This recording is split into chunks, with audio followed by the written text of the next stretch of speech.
انا مهما سرحت في خيالي ما كنتش اتخيل ان الشهر الثامن يبقى بالصعوبة دي. انا لسه داخله يا دوبك اديلي اسبوعين بس، اديلي قصدي اسبوع، وحاسه ان انا حرفيا مش قادره اتنفس ومش قادره امشي.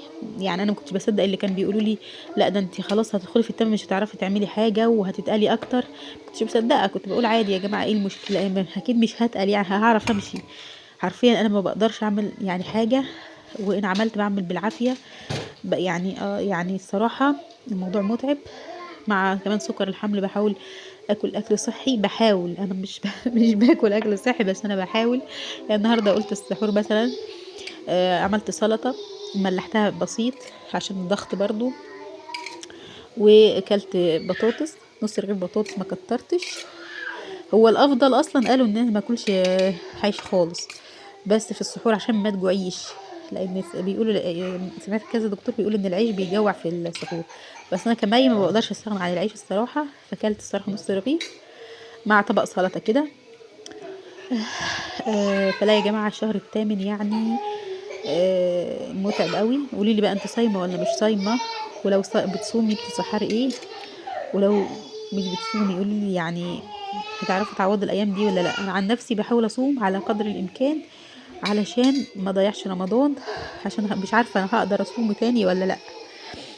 لان طبعا في بعد رمضان ما حدش بيشجعك ان انت تصومي. انا كنت حامل في توأم الحمل اللي فات، بس انا ما وصلتش، انا ولدت بدري جالي ولاده مبكره وولدت في السابع، فما وصلتش للثامن دوت. بس الصراحه الثامن لا نينجا، طلع نينجا يعني الصراحه، وربنا يعديها على خير. حبيت اشارككم كده السحور بتاعي.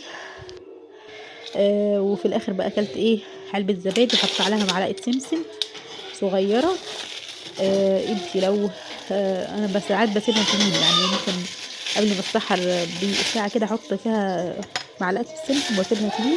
دي كويسه جدا للعظم، كويسه جدا جدا يعني. فانصحك تجربيها وكليها هتحسي بالشبع. وما تنسيش تشربي ميه كتيره بقى ايه من الفطار للسحور. آه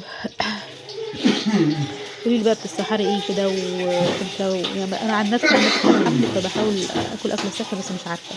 لو عندك نصايح قوليها لي بقى ايه عشان اعرف انتظم على الاكل الصحي لحد اولد. ودي كده كنت بحط معلقتين بذور شيا في عليها كوبايه ميه وتسيبها تنقع مثلا ساعه ولا حاجه وبعدين تشربيها.